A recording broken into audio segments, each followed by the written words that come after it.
So you've decided to purchase a home. Excellent news, congratulations. I think it's a great idea. So now, the most important thing is let's get you to the closing table without any issues or hiccups along the way. So let's talk about the 5 mistakes to avoid when purchasing your home.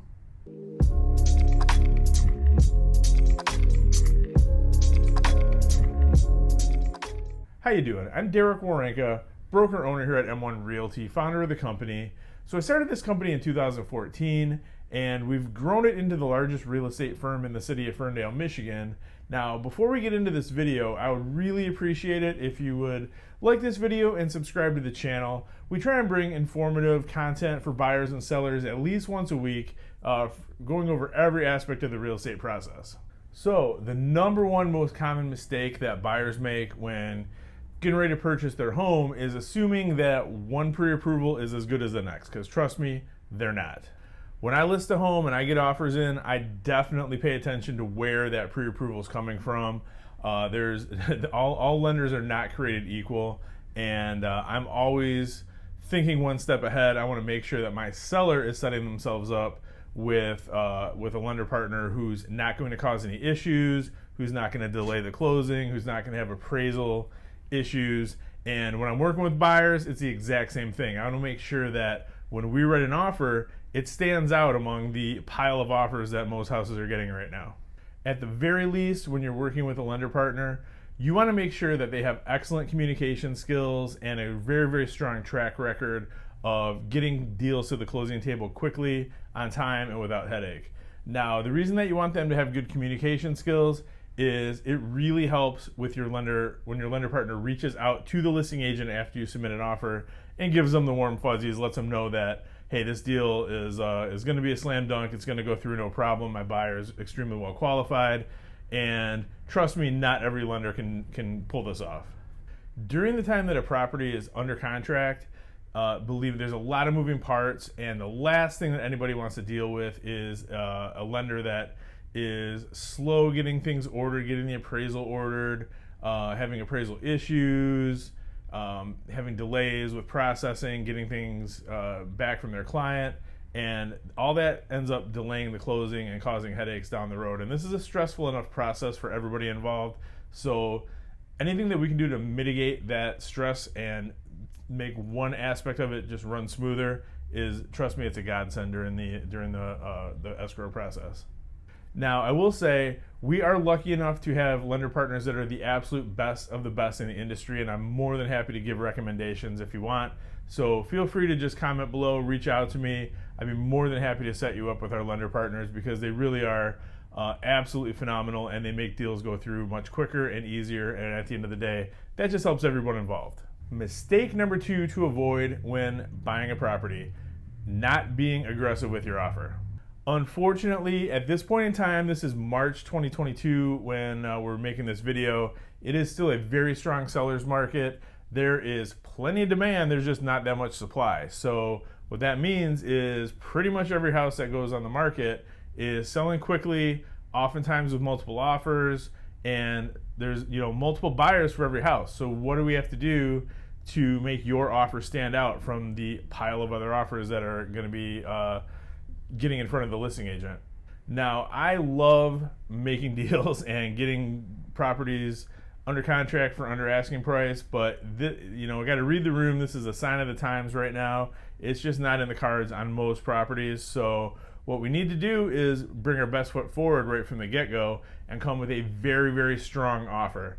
What does that mean? Well, a lot of times that will mean going at least asking price, maybe even a little bit above, a large earnest money deposit, a shortened down inspection time, not eliminated, but shortened down, go from like 7 days to 3 or 4 days. And sometimes even that involves an appraisal guarantee, meaning that if the house fails to appraise for the purchase price, the buyer's agreeing to bring money out of pocket to cover the difference. We can get into all of that later, but that all comes into writing the strongest offer you can possibly do to get in front of that seller and make them choose your offer as opposed to the other ones. So if you're watching this, 3 or 4 years from now, I really, really hope that the market has shifted from where it is right now. Every market is cyclical. I remember thinking back in, 08, 09, 2010 that, it was the exact opposite. It was an extreme buyer's market. Every third house had a for sale sign in front of it. The prices were at the bottom. I mean, you could pick up houses for next to nothing. And, I just remember thinking, like, this market's never going to end. Well, obviously it did. And here we are on the flip side. This thing is not going to be permanent. It's a temporary situation. We're going to, at some point, see things shift into a more of a buyer's market. And at that point in time, disregard what I'm saying here because everything could change. But you always want to get with your agent and just get a snapshot of where the market is. And that's all going to go into your strategy when writing an offer. Mistake number 3, waiving your inspection contingency. Now, as I've previously noted, you can shorten down your inspection period. I never, ever recommend waiving it completely because, there's a difference between being aggressive with your offer, getting something in front of that seller that they want to accept, and going in blind and purchasing a home, where you don't know what you don't know. I'm sure I don't have to tell you this, but purchasing a home is a huge purchase. It's probably the biggest purchase you're ever going to make in your life, and you need to be smart about it because if you do it right, it can set you up for success literally for the rest of your life. It can provide you with equity. It'll provide you with, if this is your first house, you can get a pile of equity, use that towards your down payment for your next house. You get a bigger home and your payment stays the same. It helps as far as retirement goes. And that's, if you do things right. If you do things wrong, where, you could potentially get yourself into a money pit if you don't have it inspected and there is something wrong with the house and you find out a year or two down the road and all of a sudden you're dumping money into the property, it just makes it that much harder to recover and set yourself up for your future goals. Now, I've always advocated having a home inspection done on the property. This has been, obviously ever since I got into business, I've recommended that. Recently, though, there's a couple add-ons that you might want to consider. Number one being a radon test. It used to be kind of a non-issue, especially around the Woodward corridor. It wasn't really we didn't really get too many high readings, but now for whatever reason it seems like the levels of radon are coming up a little bit. So it's always a good idea just to have that test done and put in the house during your inspection. It takes about 2 days. The inspector will come back, collect the radon kit, let you know what the levels are. And essentially, what radon is, it's an odorless, colorless gas. It's a byproduct of uranium, actually, that comes from way down in the earth. And specifically, houses with basements that have sump pumps are the most susceptible to it. And it is the second leading cause of lung cancer in the United States. Now, if the radon levels do come back high, there's no reason to panic. There's mitigation systems that can be put into the basement. They cost like $800. It's not that big of an expense. And all it does is cycles fresh air from outside and pumps out the contaminated air out of your basement. So basically, it's eliminating any issue that you would have as far as radon, even if the levels are high. It keeps cycling fresh air through your basement, so you're good to go. And then the one other thing that I definitely recommend, especially in older houses, if it's a house that was built probably like from the 70s to today, where it would have like a PVC sewer line, you're good to go. But if it's an older house that has like a clay pipe or even cast iron for the main sewer line going out to the street, you definitely want to consider having a fiber optic camera run down the drain during the time of your inspection. I mean, the cost is pretty negligible. It's about $100 to $125, and that's really all they do. They have got a fiber optic camera. They'll run it down the drain, and that tells you if you've got any sags, any cracks, any breaks, all the way from the clean out in the house all the way out to the city tap. So, the reason that we want to do this for the extra $100 is, say you do have a collapsed pipe that has to be completely replaced. That could be like a $10,000 expense. It could be even more expensive than that because they have to break into the street, they have to pull permits, go through the city. It's a whole big thing. So, you want to just, it's one of those things where an ounce of prevention is worth a pound of cure, right? So just, if it's an older home, especially something around, in Woodward corridor, most of these houses in Ferndale have old clay pipes. Those things do have a lifespan. So I definitely recommend just getting that done. And a lot of inspectors nowadays will actually be able to provide that service as well.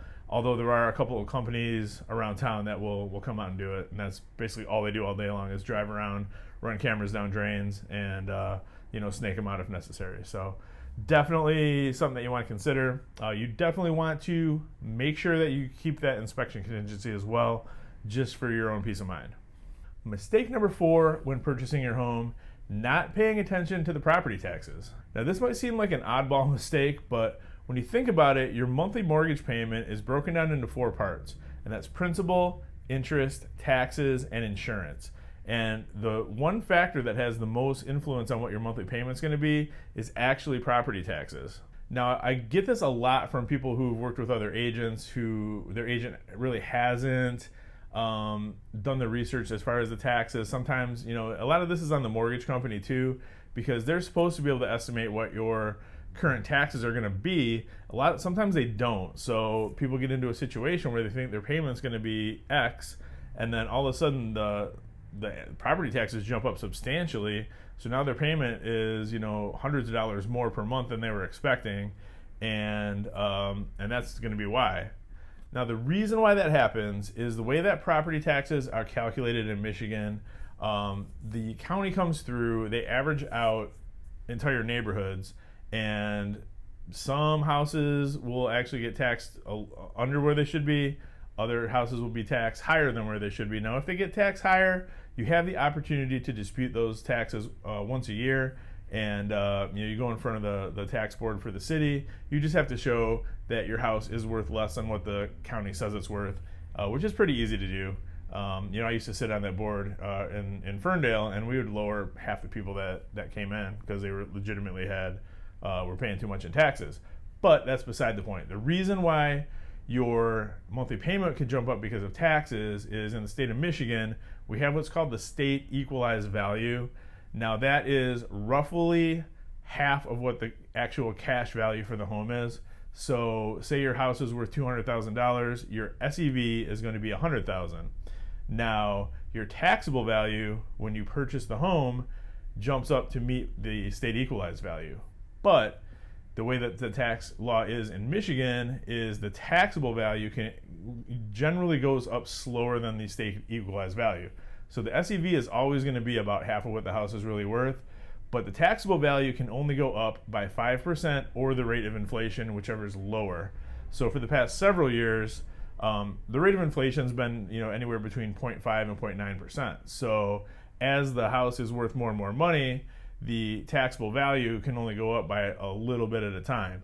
So what ends up happening is the longer somebody lives in a home, the lower taxes they're paying compared to what the house is actually worth.